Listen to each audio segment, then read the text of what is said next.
കോൺഗ്രസിന്റെ ഒരു വിഷയം കഴിഞ്ഞതിന് ശേഷം ഈ ചെറിയുടെ ഒരു വിഷയം വന്നു. അതൊരു മാസം ഞാൻ അനുഭവിച്ചത് എന്താണെന്ന് എനിക്ക് മാത്രമേ അറിയുള്ളൂ. പക്ഷെ ഇതിപ്പോ ഞാൻ പറയാനുള്ള ഒരേ ഒരു കാര്യം, എന്റെ വീട്ടിലുണ്ടായ ഒരു ചെറിയ ഇതുമായി ബന്ധപ്പെട്ട ഒരു സങ്കടകരമായ ഒരു കാര്യം എന്റെ മോളിൽ നിന്ന് കേട്ടതിന്റെ ബേസിലാണ് ഞാൻ ആ ഇന്റർവ്യൂവിൽ അത് വായിൽ വന്നത്. മറ്റവിടെ ആന ഇറങ്ങി എന്ന് പറഞ്ഞാൽ ആന ഇങ്ങനെ നോക്കുന്ന ഒരു സ്റ്റില്ലിട്ടിട്ട് ആനയുടെ അടുത്ത് എന്താ ചോദിച്ചിട്ട് എന്റെ ഡയലോഗ് വരുന്നത്, വയനാട്ടിൽ കടുവ ഇറങ്ങി എന്ന് പറഞ്ഞിട്ട് ന്യൂസ് വന്നിട്ട് കടുവേനെ നോക്കുമ്പോൾ കടുവ എന്റെ തെറിയ പറയുന്നത്. പക്ഷെ ആ ഒരു ലിജോന്റെ തോട്ടും ആ സിനിമയുടെ സ്ക്രിപ്റ്റ് വായിച്ചപ്പോണ്ടായിരുന്ന എക്സൈറ്റ്മെന്റ് ഒക്കെ തന്നെയാണ് ആ സിനിമയിലോട്ട് വന്നത്. പക്ഷെ അത് പോകുന്നത് എങ്ങോട്ടാ, ഒരു ഫെസ്റ്റിവലിലോട്ടാണ്. ബാക്കി നമുക്ക് വേറൊരു ഫോമുണ്ട്. നിങ്ങൾ IFFK അവരത് പ്രദർശിപ്പിച്ചില്ല. അവിടെ അത് പ്രദർശിപ്പിച്ചിരുന്നെങ്കിൽ ഇതൊന്നുമില്ല കാര്യം. ഞാൻ ഇതിനെക്കുറിച്ച് സംസാരിക്കാൻ പോലും വരില്ല. IFFK തെറി ഇല്ലാത്ത വേർഷൻ പ്രദർശിപ്പിച്ചു, അതിനുശേഷം തെറി ഉള്ളത് പുറത്തു വന്നു. അപ്പൊ ഇത് ഞാൻ ഇതിന്റെ പേരിൽ ഏറ്റവും കൂടുതൽ സഫർ ചെയ്ത ഒരാളാണ് ഞാൻ. എന്നെ വിളിച്ചിട്ട് എടാ ഓക്കെ അല്ലേ എന്നൊരു വാക്ക് ചോദിച്ചിട്ടുണ്ടെങ്കിൽ സംസാരമില്ല. ഇത് പൈസയുടെ ഒരു പ്രശ്നമായിട്ടോ കാര്യമല്ല. പൈസ എന്ന് പറയുന്നത് ഞാൻ പറഞ്ഞു, ഈ 2 പടം ചെയ്തിട്ട് എനിക്ക് അത്രയും ഓഫറും പൈസയും കിട്ടുന്ന ഒരു സമയത്ത് ഞാൻ ഈ സിനിമ ചെയ്ത് എന്തായിരിക്കും എന്റെ സൗഹൃദം, എന്റെ സിനിമ എന്ന് പറഞ്ഞ സൗഹൃദമല്ലേ. അങ്ങനെ ഒരു സിനിമ ഉണ്ടാവുന്നു, ഭയങ്കര ഒരു ക്യാരക്ടർ ചെയ്യുന്നു, ഭയങ്കര ഫ്രീ ആയിട്ട് ഇങ്ങനെ എനിക്കിങ്ങനെ ഞാൻ അങ്ങനെ അഭിനയിക്കാൻ പറ്റിയാലും എനിക്കത് വേറൊരു കാര്യമാണ്. പക്ഷേ ഇത് എഫക്റ്റ് ആവുന്നതെന്ന് പറഞ്ഞാൽ എൻ്റെ ഭീകരമായിട്ട്. കാരണം ആ കോൺഗ്രസിന്റെ ഒരു വിഷയം കഴിഞ്ഞതിന് ശേഷം ഈ ചെറിയുടെ ഒരു വിഷയം വന്നു. അതൊരു മാസം ഞാൻ അനുഭവിച്ചത് എന്താണെന്ന് എനിക്ക് മാത്രമേ അറിയുള്ളൂ. പക്ഷെ ഇതിലൊന്നും അറിയാത്ത ഇപ്പം എൻ്റെ ഫാമിലി ഭയങ്കരമായിട്ട് ഇപ്പൊ പിള്ളേര് വെറുതെ കഴിഞ്ഞപ്പോൾ ഈ കാര്യം പറയാം. കാരണം ഇപ്പൊ നിങ്ങളൊന്ന് ആലോചിച്ച് നോക്കി, ഞാനിപ്പോൾ അടുത്തൊരു ട്രോള് കണ്ടതാ, വയനാട്ടിൽ കടുവ ഇറങ്ങി എന്ന് പറഞ്ഞിട്ട് ന്യൂസ് വന്നിട്ട് കടുവേനെ നോക്കുമ്പോൾ കടുവ എന്റെ തെറിയ പറയുന്നത്.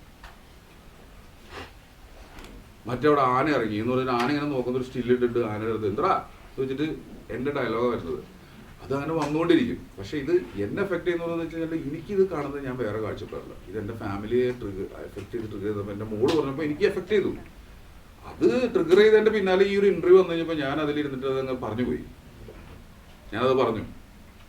അല്ലെങ്കിൽ ആ മാറ്റർ ഇപ്പോഴും എൻ്റെ ഉള്ളിൽ, ഞാനത് എത്രയോ പേരോട് സംസാരിച്ചിട്ടുള്ളത്. ഞാൻ ഈ സാമ്പത്തിക കാര്യം ഇവരുടെ എല്ലാവരുടെ അടുത്ത് ഞാൻ ചോദിച്ചിട്ടുള്ളത് എപ്പോൾ ഈ സിനിമ വിറ്റ് ഭീകരമായ ലാഭം വന്നതിന് ശേഷം മാത്രം. അതിനു മുമ്പ് വരെ സംസാരമില്ല. ഇതൊരു ഫെസ്റ്റിവൽ പടമാണ്, ടോക്കില്ല. ഈ പലപ്പോഴും ചോദിച്ചിട്ടുള്ള തുറന്നു പറച്ചിലാണ് ഇതിന് ഈ വിവാദങ്ങൾക്ക് കൂടുതൽ കാരണമെന്ന് വിശ്വസിക്കുന്നുണ്ടോ? എപ്പോഴും ഇങ്ങനെ എല്ലാതും ആദ്യം ചിന്തിച്ച ദൈവമേ ഇതിന് ഒരു ഡൗൺ ഉണ്ടല്ലോ, അത് ഏത് വഴിക്കാ വരണേന്ന് ആലോചിച്ചത്. അപ്പൊ അത് വന്നു. കാരണം ഈ ഇന്റർവ്യൂ കഴിഞ്ഞപ്പോൾ തന്നെ പറഞ്ഞു എന്നെ ആരും പ്രശംസിക്കുന്നില്ല എന്ന് പറഞ്ഞു. ഞാൻ കരയുന്ന പോലെ പറഞ്ഞു. ഞാൻ അതല്ല ഉദ്ദേശിച്ചത്. എന്നെ ആരും പ്രശംസിച്ചത് കൊണ്ടോ എന്നെ പറഞ്ഞുകൊണ്ടല്ല ഞാൻ ഇവിടം വരെ എത്തിയത്. ഞാൻ പറഞ്ഞത് നിങ്ങളൊന്ന് ആലോചിച്ച് നോക്കൂ, ഇവിടെ കഴിഞ്ഞ വർഷത്തെ ഏറ്റവും മികച്ച സിനിമ ചെയ്തിട്ടുള്ള ആട്ടം എന്ന് പറഞ്ഞിട്ട് ആ ഡയറക്ടർ എത്ര പേര് സെലിബ്രേറ്റ് ചെയ്തു. ആ സിനിമയിൽ അഭിനയിച്ച ഫീമെയിൽ ആയിട്ട് ക്യാരക്ടർ അഭിനയിച്ച ഒരു കുട്ടിയുണ്ട്. ഞാൻ കണ്ട ബ്രില്യൻ്റ് ആയിട്ടുള്ള പെർഫോമൻസ്. ആ കുട്ടീനെ എത്ര പേര് സെലിബ്രേറ്റ് ചെയ്തു. അല്ലെങ്കിൽ കിഷ്കിന്ദ പോലത്തെ ഒരു ഡയറക്ടർ എത്ര പേര് ചെയ്തു. പോട്ടെ, നായാട്ട് എന്നുള്ള ഡയറക്ടർ ചെയ്തിട്ടുള്ള മാർട്ടിൻ പ്രക്കാട്ട് എത്ര പേര് സെലിബ്രേറ്റ് ചെയ്യപ്പെട്ടു. അല്ലെങ്കിൽ ഇങ്ങനെയുള്ള കുറേ പേരുണ്ട്. അവരെ എല്ലാവരെയും അങ്ങോട്ടും ഇങ്ങോട്ടും ഒരു അപ്രീഷിയേറ്റ് ചെയ്യുന്ന ഒരു കൾച്ചർ വേണമെന്നുള്ളൊരു നല്ല ലെവലിൽ മാത്രമാണ് ഞാൻ അത് ഉദ്ദേശിച്ചത്. അത് എന്നെക്കുറിച്ച് ആ കോൺവെർസേഷൻ തിരിച്ചു വരുന്നത് എന്നെ ആരും അഭിനന്ദിച്ചില്ല, എന്നോട് ആരും കരഞ്ഞില്ല, എന്നോട് പറഞ്ഞില്ല, എന്നോട് പറയാറില്ല എന്നുള്ളൊരു സത്യാവസ്ഥ. അത് ഞാൻ കോമൺ ആയിട്ടാണ് ഞാൻ പറയുന്നത്. അപ്പം അത് തെറ്റിദ്ധരിച്ചിട്ട് വേറെ രീതിയിലാണ് വരുന്നത്. മൊത്തം ചളാവാണ് സംഭവം. നിങ്ങൾ ഇത്രയും വർഷത്തിന്റെ ഇടയിൽ ഒരാളോ നിങ്ങളൊന്നും ചോദിച്ചു നോക്കിയാൽ ഞാൻ ഒരു മിനിറ്റ് എനിക്ക് എന്ത് പ്രോത്സാഹനവും എന്ത് കാര്യം കിട്ടിയിട്ടായിരിക്കും ഞാൻ തോൽവിയിൽ നിന്ന് എന്റെ ജീവിതത്തിൽ എനിക്ക് സക്സസ് കിട്ടുന്ന സിനിമകൾ അഭിനയിച്ചത്. എന്റെ തിരിച്ചറിവുകൊണ്ടാണ്. പക്ഷെ അതല്ലാത്തൊരു കൾച്ചർ വരണം എന്നുള്ളതാണ് ഞാൻ ആഗ്രഹിച്ചിട്ടുള്ളൂ. ഈ ജോചേട്ടാ, ഈ ജിജോ പറഞ്ഞിരിക്കുന്ന ഒരു കാര്യം എന്ന് പറയുന്നത് ആരും തെറ്റിദ്ധരിപ്പിച്ചിട്ടില്ല. ഈ ഭാഷയെ കുറിച്ചൊക്കെ നല്ല അറിവുള്ള ഒരാളാണ് തങ്കച്ചേട്ടൻ എന്നാ പറയുന്നത്. നിങ്ങളുടെ ക്യാരക്ടർ അതായത് എനിക്ക് നന്നായിട്ട് തെറി പറയാൻ പറയുന്ന ആളാണെന്നുള്ളൂ.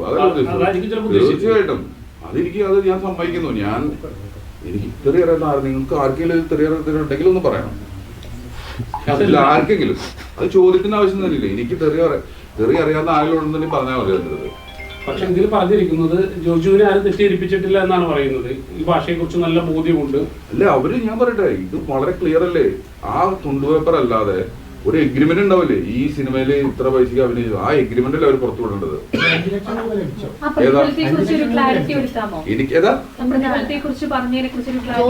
അല്ല, അത് എന്താണെന്നറിയോ, ഞാൻ അതിനെ കുറിച്ച് സ്ട്രെസ് ചെയ്ത് ഞാൻ ലിജോന്റെ ശത്രുവോ ലിജോനായിട്ടുള്ള ഒരു വാഗ്വാദത്തിന് വിജയിക്കാനോ വേണ്ടി പറയുന്ന ആളല്ല. ഞാനിതിപ്പോ എന്റെ നിലനിൽപ്പിന് വേണ്ടി വന്ന് പറയണത് മനസ്സിലായോ?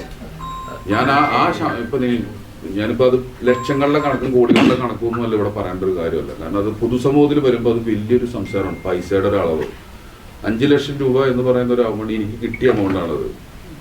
അത് എനിക്ക് കിട്ടിയ എമൗണ്ട് അല്ലല്ല, ഞാൻ പറഞ്ഞ അതാണ് എന്റെ എമൗണ്ട് എന്നുണ്ടെങ്കിൽ അതൊന്ന് ഞാൻ ജോസഫ് പൊറിഞ്ചു എന്നുള്ള 2 സിനിമയ്ക്ക് ശേഷമാണ് ഈ സിനിമ വരുന്നത്. നിങ്ങളൊന്ന് ആലോചിച്ച് നോക്കണം. അങ്ങനെ ഒരു സമയത്ത് ഞാൻ എങ്ങനെയായിരിക്കും എന്തായിരിക്കും എന്ന് ഞാൻ പറയേണ്ട കാര്യമില്ല. ഇനി ഇതാണ് ഇപ്പൊ ഞാൻ അങ്ങനെ അവർക്ക് ഇതാണ് എന്റെ സാലറി എന്ന് പറഞ്ഞ് എഴുതി ഒപ്പിട്ട് കൊടുത്തിട്ട് ഞാൻ ഇത് പറഞ്ഞാൽ ഭയങ്കര ചരിത്രമാണ്. ഞാൻ പൈസയൊക്കെ വാങ്ങിയിട്ട് ഞാൻ എനിക്ക് പൈസ കിട്ടിയില്ലെന്നൊക്കെ പറഞ്ഞു കഴിഞ്ഞിട്ടുണ്ടെങ്കിൽ ഞാൻ ചെയ്തത് ഭയങ്കര മോശം കാര്യമാണത്. തീർച്ചയായിട്ടും അതിനെ സംബന്ധിച്ചൊരു എഗ്രിമെന്റ് ഉണ്ടാവും. അത് ഓഫ്കോഴ്സ് നിങ്ങൾ ചിന്തിച്ച് ചോദിക്കാൻ മതി. ഞാൻ പറയുന്നതല്ല, ഞാൻ പൈസയല്ല എന്റെ ഒരു വിഷയം. ഞാൻ ആ ഇന്റർവ്യൂവിൽ പറഞ്ഞതെന്ന് വെച്ചാല് എനിക്ക് ഇത് ഉണ്ടാക്കിയൊരു ഡാമേജ് പേഴ്സണൽ ലൈഫിൽ എനിക്ക് ഉണ്ടായിട്ടുള്ള ഡാമേജ് ചില്ലറയല്ല. ആ പ്രതിഫലത്തിന്റെ പേരിലുള്ള ഒരു പ്രശ്നമായിട്ട് ദയവ് ചെയ്ത് ഇത് മാറരുത്. പറഞ്ഞു വെക്കുന്നത് തന്നെയാണ്. അതായത് ലിജോ അത് ആ കുറിപ്പ് വായിച്ചോന്ന് എനിക്കറിയില്ല. ഞാൻ വായിച്ചു. ആ കുറിപ്പിൽ കൃത്യമായിട്ട് തന്നെ പറയുന്നുണ്ട് ഈ ഭാഷ ആരും തെറ്റിദ്ധരിപ്പിച്ച് പറഞ്ഞതല്ല, ഇത് ആ ഭാഷ ഉള്ളതാണ്, ആ കഥയിലുള്ളതാണ് എന്നാണ് പുള്ളി കൃത്യമായിട്ട് പറഞ്ഞു വെക്കുന്നത്. അല്ലെന്ന് ഞാൻ പറഞ്ഞില്ലല്ലോ. ഞാൻ പറഞ്ഞ പോയിന്റ് നിങ്ങൾ കേട്ടില്ല. അപ്പോ ഞാൻ പറഞ്ഞ പോയിന്റ്, ഞാൻ ആ സിനിമയിൽ അഭിനയിക്കുന്നത് അതൊരു ഫെസ്റ്റിവൽ സിനിമയാണെന്ന് പറഞ്ഞതിന്റെ പേരിലും അത് ഫെസ്റ്റിവലിന് വരുമെന്ന് പറഞ്ഞതിന്റെ പേരിലുമാണ് ഞാൻ ആ സിനിമയിൽ തെറി പറഞ്ഞത്. എന്റെ കാര്യം ഞാൻ പറഞ്ഞത്. ചോദിച്ചേട്ടാ, അങ്ങനെ ആണെങ്കിൽ സിനിമ ഫെസ്റ്റിവലിൽ വന്നില്ല, തെറി ഇല്ലാത്ത വേഷമാണ് വന്നതെന്ന് പറഞ്ഞു. തിയേറ്ററിൽ തെറിയുള്ള വേഷം ഇറങ്ങുകയും ചെയ്തു. ആ സമയത്ത് ഇതിങ്ങനെ എന്തുകൊണ്ടാണെന്ന് ചോദിച്ചിരുന്നു അവരോട്? പിന്നെ അതല്ലാണ്ട് ഞാനിപ്പോ വന്നിട്ട് ഈ കാര്യം പറയണ്ട. ഇതിപ്പോ ഞാൻ പറയാനുള്ള ഒരേ ഒരു കാര്യം, എന്റെ വീട്ടിലുണ്ടായ ഒരു ചെറിയ ഇതുമായി ബന്ധപ്പെട്ട ഒരു സങ്കടകരമായ ഒരു കാര്യം എന്റെ മോളിൽ നിന്ന് കേട്ടതിന്റെ ബേസിലാണ് ഞാൻ ആ ഇന്റർവ്യൂവിൽ അത് വായിൽ വന്നത്. അല്ലെങ്കിൽ ഞാനത് മിണ്ടേ ഇല്ല. ഇതൊക്കെ കഴിഞ്ഞ കാലം കുറെ കാലം മുമ്പുള്ള കേസല്ലേ, ഇത് വിട്ടതാ. പക്ഷെ അന്ന് സംഭവിച്ചതിന്റെ കാര്യം 100% എനിക്ക് മനസ്സിലായ കാര്യം അത് ഫെസ്റ്റിവലിലോട്ടും വേറൊരു വേർഷൻ ഉണ്ട്. ഇല്ലയെന്ന് ഞാൻ പറഞ്ഞിട്ടുണ്ടെങ്കിൽ അവർ പറഞ്ഞാലും ഞാൻ ഫെസ്റ്റിവലിൽ നിങ്ങൾ കണ്ടു നോക്കൂ. IFK പ്രദർശിപ്പിച്ചിട്ടുള്ള പടം എന്ന് പറഞ്ഞു കഴിഞ്ഞാൽ തെറിയില്ലാത്തൊരു വേർഷനാണ്.